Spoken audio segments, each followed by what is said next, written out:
Welcome back. It's 9/11. Now that children 5 and older can be vaccinated, many parents are rethinking play dates. But not all children in this group will be vaccinated. And with winter arriving and play moving indoors, some parents may not be comfortable having gatherings in the home.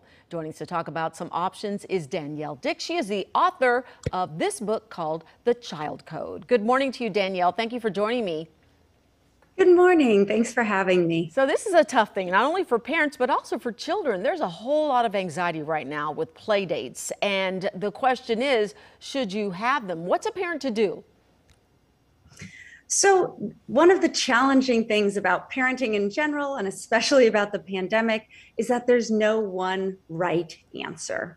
So, there is no one size fits all solution that's going to work for all kids. One of the really important things to remember is that all of our kids are different. They're all wired differently.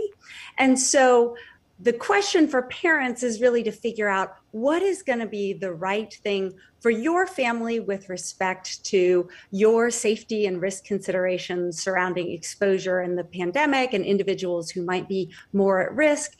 And secondly, how is your child likely to react to a whole new set of rules? Okay, so what advice then do you have for parents when it comes to sending children on play dates or having them in their own homes?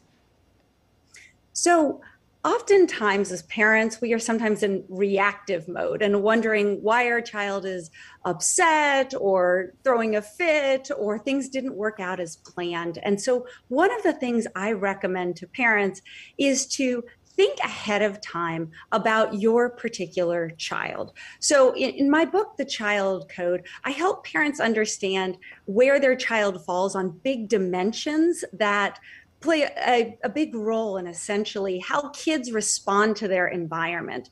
And those three big dimensions are extroversion. Some kids like new situations and meeting new people, and other kids are more reserved and like to hang back more.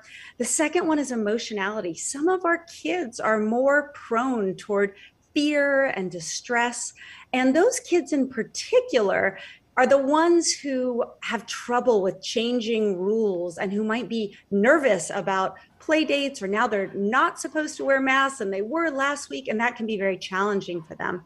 And the last piece is that our kids all differ in impulsivity or self-control. And so if your family, for example, has rules around, okay, we are going to wear masks in this circumstance, but we don't need to wear them in that circumstance, that can be very hard for a developing brain, especially one that's more primed toward impulsivity, to figure out and to remember, okay, here's the rules in one situation and here's the rules in another situation. So my number one recommendation for parents would be to think about the disposition of your child, how they tend to react to situations that they're going to be in now, and to essentially proactively think about, okay, if you have a child who, for example, is more prone toward fear or frustration, where might be the pain points when there are new rules around masking? Or if you have a child who's very impulsive, are there areas where you're worried that they might not be able to follow the new set of rules? And then thinking about how you can put in place measures beforehand to help your child with those situations. Well, that is great advice. I have 2 children. You're right. They're not alike in any way, shape, or form, so it all depends on the child. Danielle Dick, the name of the book is The Child Code. Thanks for joining me this morning.